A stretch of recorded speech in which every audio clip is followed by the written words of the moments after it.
Yes? Yes, is anybody there? Yes, come in! It's me, Miss Jeune. What? It's me, Miss Jeune. Oh, Miss Framer, I do wish you'd learn to knock audibly, not fumble at the door like some kind of rodent. Sorry, Miss Jeune. Now, that is a knock. Do you understand? Yes, Miss Jeune. Then copy it. Alert me to the fact that you wish to enter. Yes, Miss Jeune. Now, what is it? What? Mr. Fay is here to see you. Ah, I asked her to wait. that was very enterprising of you. How does she seem to be? Bold, I would say. Bold? Her clothes, bold. Bolder than mine, anyway. I see. Did you talk to Mr. Green about her like I asked you to? Oh, yes, indeed, yes. And he did the original hiring, I understand? Yes, that's right. Well, and? He says, when he met her for the first time this spring, he thought she might make a valuable addition to the staff of guides. She appeared to be mad on history. Just mad would be seems more like it, judging from these letters. Does he know nothing at all? Nothing whatever, it seems. Well, this file is worse than useless. It just gives her address. 19 Rustridge Road, Owls Court. Do you know it? I'm afraid not. A singly dreary street.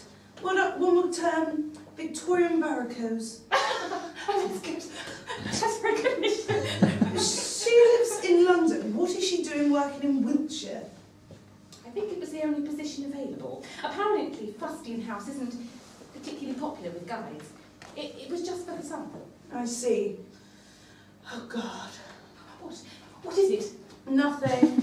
Is one of your headaches? No. Is there anything at all I can do? No, thank you. Shall I put you an aspirin? Would you like an aspirin, Miss Jeune? No, nothing. Stop fussing. If you want to do something, go and make me a cup of tea. Strong. And one for that woman out there, she's going to need it. Show her in, please.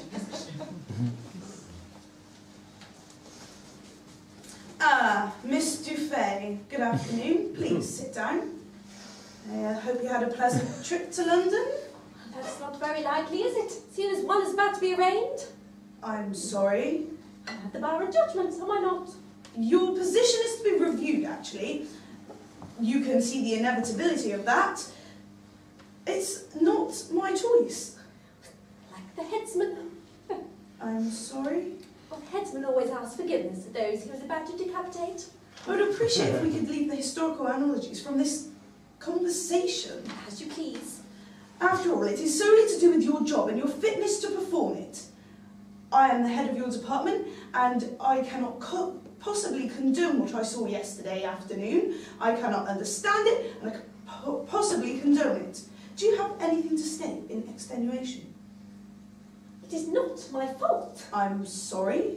Except in the most limited sense of the word. Then whose is it? I respect accuracy in recounting history when it's moving and startling.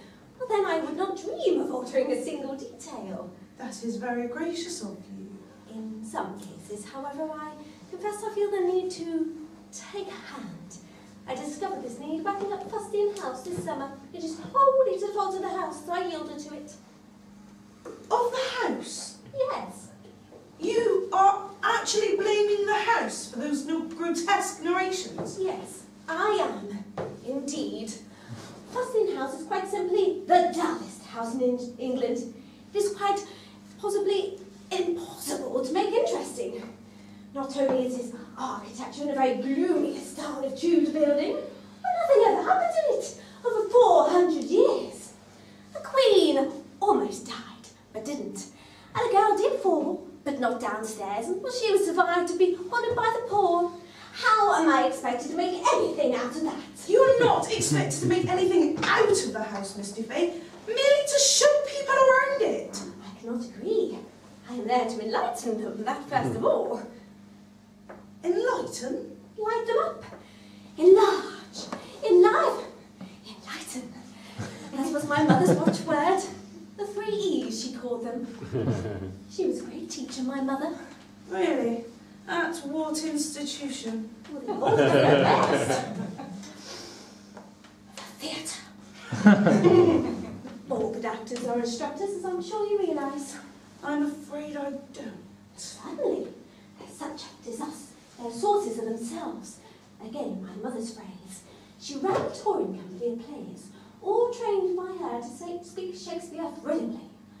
In the French tongue. The French? Yes.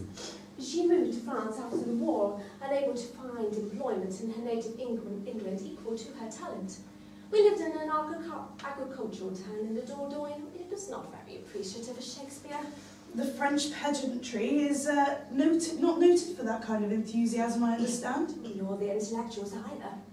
Voltaire called Shakespeare barbarian. Did you know that? Barbarian. I'm not surprised. The Gallic mind imagines it invented civilization. My mother set out to correct that impression. Her company was called, in pure defiance, Les Barbares. Evidently not afraid of a challenge. Never. Every girl was trained to phrase faultlessly. And every man, one presumes. There were no men. You mean an all-girl company? Indeed.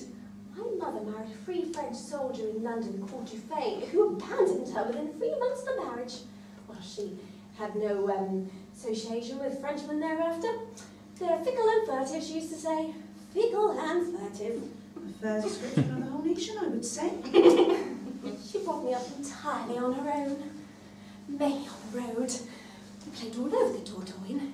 In barns and farmhouses, wherever would have us.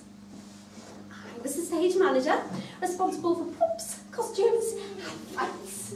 And fights as ferocious as they can be. A horde of Gallic gals in armour when their dander is really up.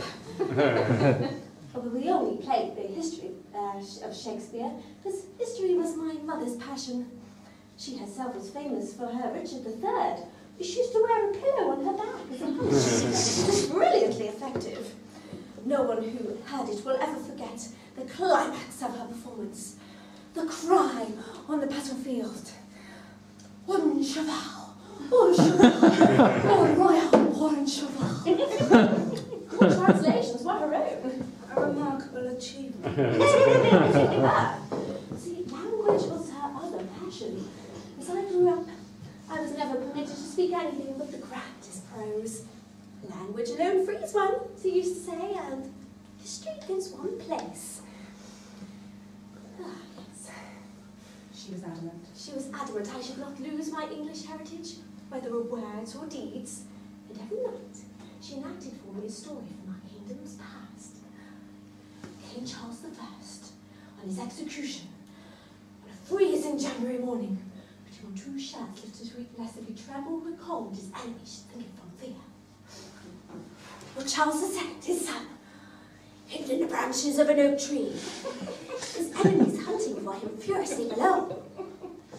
On the creak of a bow, and all the history of royalty is finished in the land.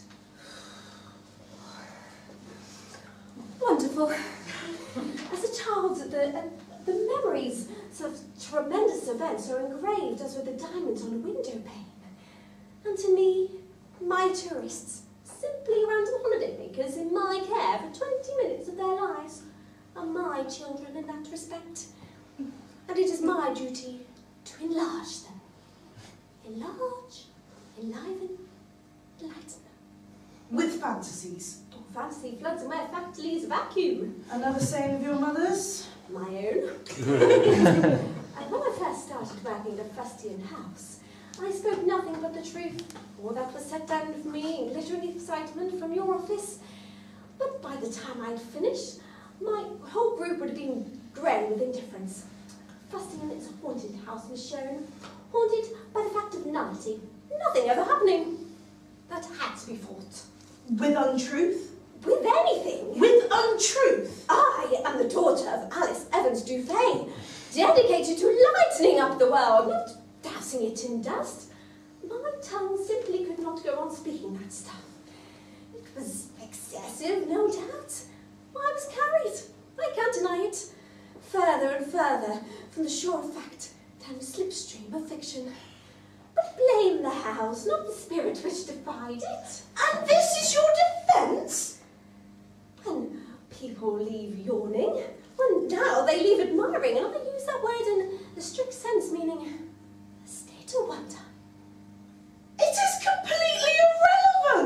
Last month, I got a soup bowl by the rear exit. Well, not from greed. No, heaven forbid. I could be forgiven for that with what you pay me. I wanted proof. My soup bowl brims. It brims every evening with their coins as they themselves are brimming. And I watched them walking away to the car park afterwards. And those brimming people, everyone. 22 letters I have, and not one of them exactly written in a state of wonder. 22? What's that? Ah, 50, 60, yeah, read for yourself. The voice of the people. I wrote my address at the side of the fruit bowl, and this is the result. Read, come on. Oh, please, Mr. V, this is my desk. This is the voice of the people. My defence, the court. Read, behold. I will not! None of this matters, none of it! This nonsense, your mother, your childhood, your car park, I don't care!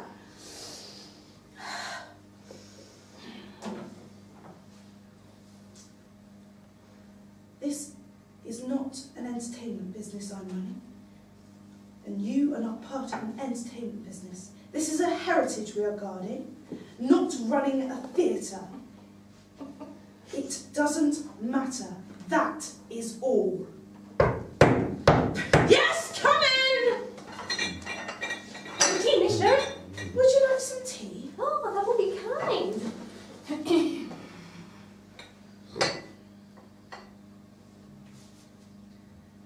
As strong as you can make it for me. Yes, Miss Jeune. So strong you could trot miles on it, my mother used to say. That's good. Miss Framer, please.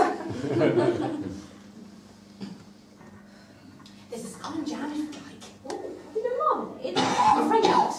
Oh, you really should in his office. It's much more historical preserved.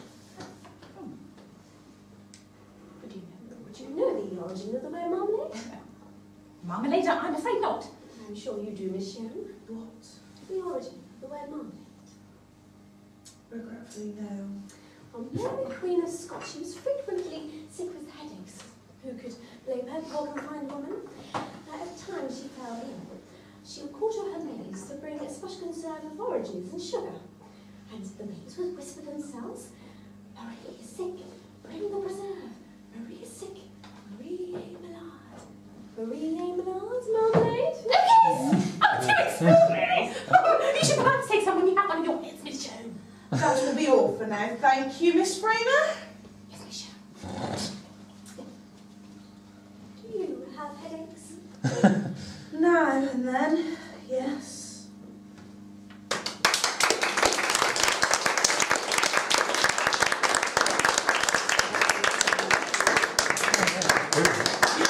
Really brilliant.